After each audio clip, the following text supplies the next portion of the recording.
नमस्कार मित्रों, आप देख रहे हैं हिंदी न्यूज़ चैनल। मैं हूं चीफ एडिटर महेश कुमार पटवारी। उत्तर प्रदेश के लखीमपुर खीरी स्थित गोला गोकर्णनाथ में ऑटो रिक्शा वालों का आतंक अपने चरम पर है। नाबालिग चला रहे हैं, नशा करके चला रहे हैं, शराब पीकर चला रहे हैं। सदर चौराहे पर देखिए ऑटो रिक्शा वालों ने किस तरह से रेलम पेल मचा रखी है। पूरा ट्रैफिक जाम कर रखा है, एक के पीछे एक लगातार चल रहे हैं, खड़े हुए हैं। दुकानों का व्यापार चौपट है। इसी क्रम में ऑटो रिक्शा की टक्कर से एक डिग्री कॉलेज का क्लर्क घायल हो गया, जिससे आगे हम बातचीत दिखाएंगे। उससे पहले देखिए अशोक चौराहा, सदर चौराहे पर ऑटो रिक्शा वालों की तानाशाही का हिसाब। चारों तरफ से रास्ते बंद हैं। सुनिए अब आपके साथ क्या हुआ। घटना हुआ, एक अप्रिय घटना हो गई मेरे साथ। मैं अलीगंज रोड से जा रहा था, रास्ते पे एक रिक्शा खड़ा हुआ था। कहाँ पे? ये अम्बेडकर चौराहे पे वरुण ज्वेलर्स के बाहर। हाँ, और बाकायदा खड़ा हुआ था, कोई हलचल नहीं थी उसके अंदर। Auto rickshaw? हाँ, ऑटो रिक्शा। हाँ, कोई हलचल भी नहीं थी जब मेरी बाइक पास से निकली है। और उसने पता नहीं कैसे ही जो है फिल्मी स्टाइल में बिल्कुल जो है एकदम से मोड़ दिया हैंडल। तो मैं गिर गया, और जब मैं खड़ा हुआ तो मैंने देखा कि मेरे पैरों में और सर में गंभीर चोटें आई हैं। इसके बाद लोगों ने मुझे लादा और उमा रानी हॉस्पिटल ले गए। वहाँ मैंने अपना ट्रीटमेंट कराया। डॉक्टर साहब ने बेड रेस्ट दे दी है 5 दिन के लिए। बाकी भैया ये यार क्या कहें कि जो गोला की जो एक तो मेन भीड़, अतिक्रमण, उसके बाद उसमें सबसे बड़ा काल अगर कोई है तो ई रिक्शा वाहन है।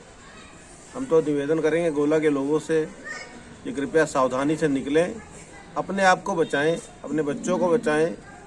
बाकी इनका भरोसा नहीं है कि ये किस समय किस रूप में आके प्रकट हो जाएं।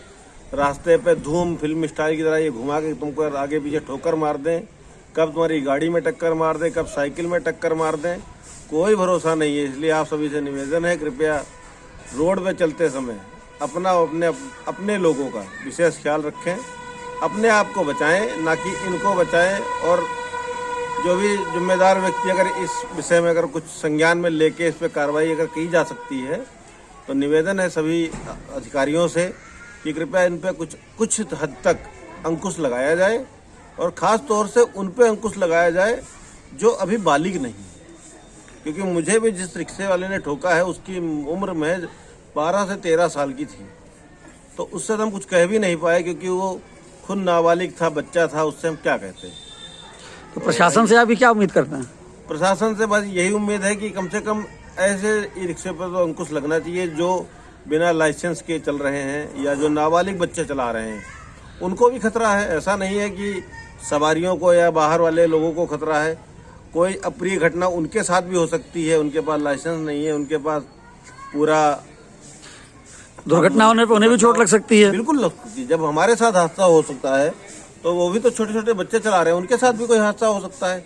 बड़े वाहन भी आ सकते हैं उनके सामने, तो क्या करेंगे वो चीज। कुल मिला के ई रिक्शा पर अंकुश जरूरी है, बहुत जरूरी है अंकुश। अभी आपने केन ग्रोवर्स नेहरू डिग्री कॉलेज गोला गोकर्णनाथ के क्लर्क कुलदीप तिवारी की आप बीती सुनी। अब उस घटना का सीसीटीवी फुटेज देखिए। अलीगंज रोड पर अंबेडकर मूर्ति तिराहे के पास की यह घटना है। 2-3 सुनारों की दुकानें हैं यहाँ पर। देखिए दाहिने हाथ पर यह ऑटो रुका है। ऑटो की एक्सीडेंट हो गया है। ऑटो से कुलदीप तिवारी की मोटरसाइकिल का एक्सीडेंट हो गया है, जिसे देख करके दुकानदार बाहर निकल आए हैं। और अब ध्यान से देखिए, दाहिने हाथ पर यह ऑटो रुका हुआ है और आगे बढ़ा धीरे से। इसके पीछे दूसरा ऑटो आया, देखिए ये बढ़ गया आगे। यहीं पर एक्सीडेंट हुआ। दोपहर 11 बजे का वक्त है, अलीगंज रोड पर अंबेडकर मूर्ति के पास। और अब देखिए, ध्यान से देखिए, दाहिने हाथ पर यह देखिए कुलदीप तिवारी को लाद करके कुछ लोग किनारे लेके आए हैं। लदे हुए कुलदीप तिवारी ऑटो रिक्शा से चोटिल होकर, घायल होकर कुलदीप तिवारी सड़क के किनारे बैठा दिए गए हैं। कुलदीप तिवारी का कहना है कि ऑटो रिक्शा चालक नाबालिग था, 12 से 13 साल की उम्र थी, जिसको ना नियम पता है ना कायदे पता है। उटपटांग तरीके से चलाते हैं, अंधाधुंध तरीके से चलाते हुए ऑटो रिक्शा ने मुझे टक्कर मार दी। देखिए तमाम लोगों की भीड़ जुटी हुई है। और कुलदीप तिवारी केन ग्रोवर्स नेहरू डिग्री कॉलेज में क्लर्क कुलदीप तिवारी सड़क के किनारे अधलेटे अवस्था में पड़े हुए हैं। लोग इनको अस्पताल ले गए, अस्पताल में इलाज कराया, गंभीर रूप से घायल हैं। अंदरूनी चोटें बहुत आई हैं। जैसा कि आप देख रहे हैं, तमाम लोगों की भीड़ इकट्ठा है, लेकिन ऑटो वाला भाग चुका है। ऑटो वालों पर लगाम लगानी जरूरी है।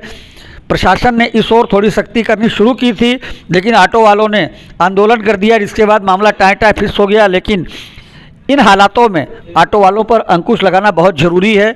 नाबालिग चला रहे हैं, नशा करके चला रहे हैं, किसी की भी जान जा सकती है। यह तो आदमी थे, मान लीजिए महिला हो या बच्चे हों, उनके साथ अगर ऐसी घटना हुई तो कौन जिम्मेदार होगा। बहरहाल कुछ भी हो, ऑटो वालों पर अंकुश लगाना ज़रूरी है। काफ़ी देर तक देखिए घायल को लोग घेरे खड़े रहे, किसी से यह नहीं हुआ कि उठा के फटाफट अस्पताल ले जाएं। घेरे खड़े हैं लोग, बातचीत कर रहे हैं।